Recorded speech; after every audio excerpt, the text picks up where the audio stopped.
Okay, we're talking about the Steve Jobs speech. Jobs always was a character. Your time is limited, so don't waste it living someone else's life. Don't be trapped by dogma, which is living with a result of other people's thinking. That's hard in this world, in today's day and age, because you're bombarded by so much marketing, so much blinking lights, so much filter.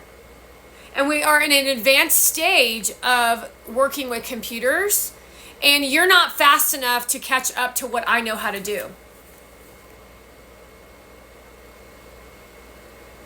So I'm over here. You're back here. And you're never going to catch me. But then in the middle of between this is there's people coming up into your face, trying to, in front of your face, block me while telling you how pretty they are and then pretending to be really nice and sweet. And I'm telling you, they're not sweet. And they're saying, yes, I am. What have I done to you? Look at the fucking content and look, and you could call content the behavior at the office on people's attitudes. Look at the results. Ask around the office what's actually going on and try to find out the real answers. Your time is limited, so don't waste it living someone else's life. Don't let the noise of others' opinion drown you out of your own inner voice. So it's a lot challenging with that also, because this is how this works. So this is how this works. I'm not getting up because I don't want Ellie to get up out of where she's relaxing at. Okay, so here is your brain. And then you're like sitting there daydreaming, and guess what happens? Somebody else's thoughts come into your space from all over because now you're connected to the internet. You think it's you think it's okay for Addie McCracken to film Rustin the way she does? You'll, in your mind, think that you do, but I know you from 10 years ago, and you would say, that's not normal, that's not cool. Filming a baby crying is not normal, but because the internet told you that it was normal, you're now not listening to your own brain, you're listening to somebody else's brain. And now everybody's doing it, so now it becomes a new norm of raising kids. So that the mother and the father can make money and not contribute to society, they use the kid to make them money, which in the old days was called the Shirley Temple laws. That's why people like Adam Levine don't show the kids' faces. And even Kristen Cavallari doesn't show the faces because Jay Cutler says, don't show my kids' faces. The only reason. Otherwise, they'd be on the podcast with her like Valeria does with her two boys. This paragraph is an example of a powerful rhetorical device called an anaphora, repetition of the same words in consecutive sentences. Think of the Martin Luther King's I Have a Dream. Fuck your dream. Look at what the dream of what you thought Martin was talking about, and go take a look at Antifa and BLM, and you'll see what they thought he was talking about. That's not actually what Martin was talking about. He was trying to educate you, but he was using the tone and texture of what a influencer was using. And so all the words were diluted.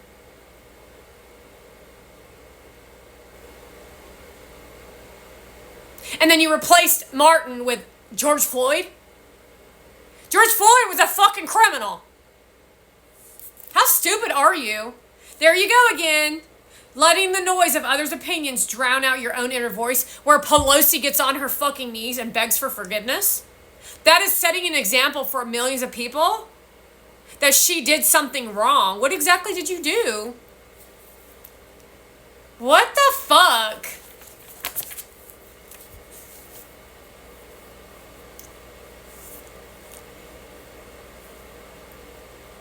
Great political speakers have all used anaphora to structure strong arguments. repetition of the same word or words. Like clean eat, which in some cases actually deters people from wanting that thing because they're that mentally ill. So most of you will run around and talk about cleanliness of products and shit, but you still go out and buy the shit that you don't think has clean ingredients. Because those people are not truly interested in helping you, nor are they truly interested in educating you on what any of this shit means. They want expectations for the government to regulate the shit, and they don't want to read labels. And then they just read off of an opinion of a influencer, but you're not a scientist. You didn't even do your own scientific research on something. You're just assuming. As Jobs demonstrated, this classic sentence structure need not be reserved for political leaders. It is available to any person who wants to command an audience. Oh, command them? Reminding you we're talking about Steve Jobs. And most important, have the courage to follow your heart and intuition and somehow already know what you truly want to become. Stay hungry and stay foolish. It's important to know that you don't have a decision when you're working with the Obama era. If you were bullied in high school by a cheerleader, the cheerleader never was reprimanded and there were no repercussions like what's happening with Motivan and Gary Vee. They continue to produce the shit to destroy one person's life, and then you either sink or swim. According to him, it's cool to post that content, while all of you stand around and praise him for his nonsense. And that means he gets recurrent Squawk Box appearances to tell everybody about the future. Sorry, bitch. We're closing down Squawk Box. We're closing anything that you've touched. I'm closing that shit down.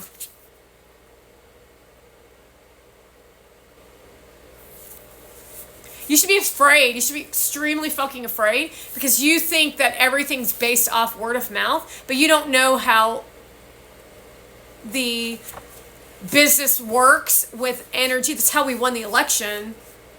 I blocked the bad energy and allowed you to see the truth, which was a lot of fucking work.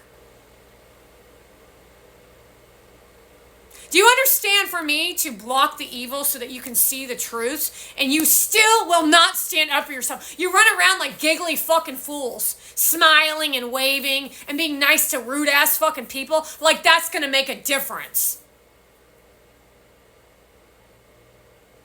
The modern world is do not look someone in the eye, do not speak to them, and put your head down and keep fucking walking because they're all being infiltrated by some weird fucking shit. And that's the United States of America because of Mona Van, because of Squawk Box, because of Democrats, because of black people, because of Kristen Cavallari, because of LA, because of New York, and the list goes on and on.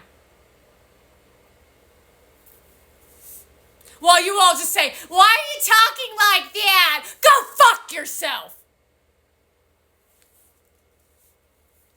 Jobs' speech reveals the secret to success as a business leader and communicator. Do what you love, use setbacks as opportunities, and dedicate yourself to the passionate pursuit of excellence. There ain't no opportunity here, motherfucker. Ooh, I get an opportunity? No, bitch. Do your fucking job. Learn how to fail, and fail fucking hard, bitch. Always in that fucking optimistic shit. Go fuck yourself. It's all your dumbass uplifting. You ain't done shit for nobody.